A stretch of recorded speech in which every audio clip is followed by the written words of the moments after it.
আসসালামু আলাইকুম সবাইকে। তো আজকে আমি চার্জিং মডিউল এবং বিএমএস নিয়ে আলোচনা করব। আজকে দেখব যে আপনার ব্যাটারির জন্য কোনটা সবচেয়ে ভালো, আপনার কোনটা ব্যবহার করা উচিত, আসল বা নকল কিভাবে চিনবেন এবং আপনার ব্যাটারির জন্য ব্যালেন্স নাকি ইনহ্যান্স ভার্সনের বিএমএস সবচেয়ে ভালো হবে, তাই নিয়ে আজকে সম্পূর্ণ ভিডিও। তো ভিডিওটা টানাটানি ছাড়াই দেখবেন। আর চ্যানেলে যারা নতুন তারা চ্যানেলটাকে সাবস্ক্রাইব করে ফেসবুক পেজটাকে ফলো দিয়ে দিবেন এবং ভিডিওতে একটা লাইক দিবেন এবং কমেন্ট বক্সে জানাবেন যে আপনারা কোন চার্জিং মডিউলটা বা বিএমএসটা ইউজ করছেন।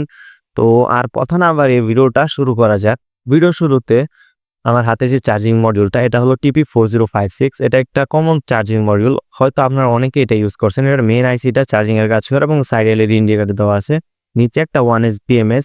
তো এটা কানেকশন খুব ইজি এবং এটা বিএমএসটা short circuit protection, over voltage protection এবং কারেন্ট প্রোটেকশন, এই প্রোটেকশনগুলো দিয়ে থাকে। তো এই মডিউলটা টাইপ সি মডিউল, এটা আমি 17 টাকা পার পিস কিনছিলাম। তো এটা একটু থিন, আগে 40 টাকার যে মাইক্রো ইউএসবি মডিউলগুলো পাওয়া যেত ওগুলা অনেক মোটা ছিল, তাও মডিউলটা খারাপ না, আমি এটা ইউজ করছি। আপনারা চাইলে 1S ব্যাটারির জন্য এই মডিউলগুলো ইউজ করতে পারেন। সেকেন্ড মডিউলটা হলো TP5100। এটা একটা 1 এবং 2S 2 এম্পিয়ারের চার্জিং মডিউল। তো এই মডিউলটা দিয়ে আপনারা 1S এবং 2S ব্যাটারিকে 2 এম্পিয়ারে চার্জ করতে পারবেন। তো এটা কানেকশন খুব ইজি, ব্যাটারি কানেকশন এবং ইনপুট এবং এলইডির কানেকশন দেওয়া আছে। তো এটা ইনপুটে 5 থেকে 15 ভোল্ট দেওয়া যায়, বাট 10 ভোল্ট দিলে সবচেয়ে ভালো হয়। এটা ভালো আউটপুট এবং স্ট্রং আউটপুট পাবেন আপনারা এবং এফিশিয়েন্টলি কাজ করবে। তো এটাতে প্রয়োজনীয় সকল আইসি এবং কম্পোনেন্ট দেওয়া আছে। তো এটাতে দেখেন একটা সেট জাম্পার নামে অপশন আছে, এটা যদি শর্ট করে দেন তাহলে 8.4 ভোল্ট এবং শর্ট না করলে 4.2 ভোল্ট। তাহলে বুঝে গেছেন, শর্ট না করলে আপনারা 1S ব্যাটারি চার্জ করতে পারবেন, শর্ট করলে আপনারা 2S ব্যাটারি চার্জ করতে পারবেন। বাট এই মডিউলে একটাই সমস্যা, আপনারা যদি শর্ট করে 1S ব্যাটারি চার্জ দেন তাহলে ব্যাটারিটা ওভার চার্জ হয়ে নষ্ট হয়ে যেতে পারে। তো আপনারা এটা ব্যবহার করার সময় খেয়াল রাখবেন। থার্ড মডিউলটা হলো একটা 2S BMS। তো বিএমএস নিয়ে অনেকের কমপ্লেন আছে যে কোন বিএমএসটা ব্যাটারির জন্য সবচেয়ে ভালো হবে। আমি বিএমএস লাগাইছি কিন্তু ব্যাটারি চার্জ হয় না। তো বিএমএস এর অনেক ক্যাটাগরি আছে, ব্যালেন্স, ইনহ্যান্স ভার্সনের বিএমএস, তারপরে আসল বা নকল এখন মার্কেটে অভাব নাই। তো আপনার বিএমএস কেনার আগে এগুলো চেক করে কিনতে হবে। যেরকম এই বিএমএসটাতে দেখেন দুইটা মসফেট একটা আইসি দেওয়া আছে, এটা 6 পিনের একটা আইসি। তো এই আইসিটার মেইন কাজ হলো over charge protection, over discharge protection, short circuit protection, over current protection এবং মসফেট কন্ট্রোল।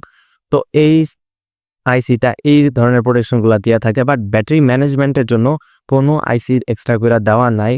তো যেটাতে এক্সট্রা করে আইসি দেওয়া থাকে ওটাকে ব্যালেন্স ভার্সনের বিএমএস বলে। তো ওটা মার্কেটে পাওয়া যায় 2S এরটা। তো আমার হাতে হলো 3S 10 এম্পিয়ার একটা বিএমএস। তো এটাও কিন্তু একটা ইনহ্যান্স ভার্সনের বিএমএস। তো ইনহ্যান্স ভার্সনের বিএমএস কিভাবে বুঝবেন, সেম এখানেও 3টা আইসি দেওয়া আছে, সিমিলি এখানে 6টা আইসি থাকার কথা ছিল ব্যালেন্সের, এবং এটা একটা আইসি ভার্সনে পাওয়া যায়। এটা কিন্তু মসফেট ভার্সনেরটা, দেখেন দুইটা মসফেট সাইডে দেওয়া এবং এটার এই সেকশনটা দেখতেছেন এটাও কিন্তু ওটার মতন সেমই, over charge, over discharge, short circuit, over current এবং মসফেট কন্ট্রোলে কাজ করে। বাট এখানে ব্যাটারি ব্যালেন্সের জন্য আরেকটা সেক্টর দেওয়া দরকার ছিল, বাট এটাতে নাই, বিকজ এটা ইনহ্যান্স ভার্সনের বিএমএস। তো এই বিএমএসটা খারাপ না, আপনারা চাইলে 3টা 6টা বা 9টা ব্যাটারিতে ইউজ করতে পারেন এবং এটার সার্কিট কানেকশন খুব ইজি। এখানে প্রিন্টেড করে দেওয়া আছে ইনপুট আউটপুট ব্যাটারিতে কোনটা কি। তো আপনারা এটা দিয়ে ইজিলি একটা ব্যাটারি বানাইতেই পারেন, বাট ব্যাটারির এমএইচগুলো সেম রাখার চেষ্টা করবেন। 100 বা 150 এমএইচ 19-20 হলে সমস্যা নেই, বাট এর থেকে বেশি হলে এটা ঝামেলা। আমাদের আজকে স্টার অফ দ্য শো, এটা 25 এম্পিয়ারের ব্যালেন্স ভার্সনের বিএমএস। যারা আপনারা চিনেন তো চিনেনি, যারা চিনেন না দেখেন, এটা খুব থিন একটা অরিজিনাল 25 এম্পিয়ারের বিএমএস। এখানে দেখেন সেকশন কিন্তু 2টা দেওয়া আছে, তা দেখতো বোঝা যায় যে এখানে 6টা আইসি। এই যে এখানে এই সেকশনটা ওভার চার্জ, ওভার ডিসচার্জ এবং এটা ব্যাটারি কন্ট্রোলের কাজ করে এবং এই দুই সাইডে 2টা সেকশন দেওয়া আছে, এর কারণে এটা ব্যালেন্স ভার্সনের বিএমএস। তো আপনারা যারা চেনেন না তারা দুই সাইডে 6টা আইসি দেখলে বুঝবেন যেটা ব্যালেন্স ভার্সনের বিএমএস। তো এই সাইডে এটা over current protection, MOSFET control, এই সাইডগুলো দেখে, আর ওই সাইডটা দেখে মূলত ব্যাটারি ম্যানেজমেন্টের। তো এটা দেখেন থিন একটা পিসিপিতে বানানো, এটা অরিজিনাল বিএমএস। ডুপ্লিকেট বিএমএস গুলাতে অনেক ধরনের প্রবলেম থাকে। সেম একটা বিএমএস আমার কাছে আগে ছিল, এই বিএমএসটা আমি 2020 সালে কিনছি এবং এটা এখনো স্টিল খুব ভালো চলে। তো অরিজিনাল বিএমএস গুলো এরকমই। আর এই সাইডে একটা তার সোল্ডারিং দেখতেছেন, এটা আমার ভুলে এই দিকটা শর্ট হয়ে গেছিল, বাট এখানে দেখেন কত ভালো বিএমএস, লাইনটা জইলা গেছিল। তো এটাতে আমি একটা তার দিয়ে সোল্ডারিং করে আঠা লাগিয়ে দিছি, তাও বিএমএস কিন্তু নষ্ট হয় নাই। বিএমএসটা এখনো রানিং, আমি একটা ব্যাটারি থেকে খুলছি। তো ওই 25 এম্পিয়ারের বিএমএস গুলো আপনারা চাইলে হেভি ব্যাটারি তো লাগাইতে পারেন, যেরকম 9টা 12টা 15টা এরকম ব্যাটারিতে লাগাইতে পারেন।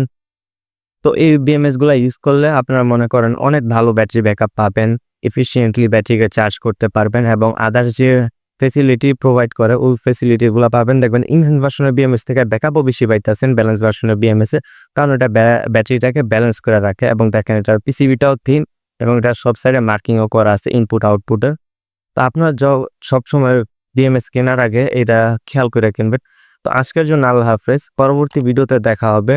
আমার চ্যানেলটাকে যারা সাবস্ক্রাইব করে নেয় চ্যানেলটাকে সাবস্ক্রাইব করে দিবেন, ধন্যবাদ। আর প্রশ্ন থাকলে কমেন্ট বক্সে জানাবেন।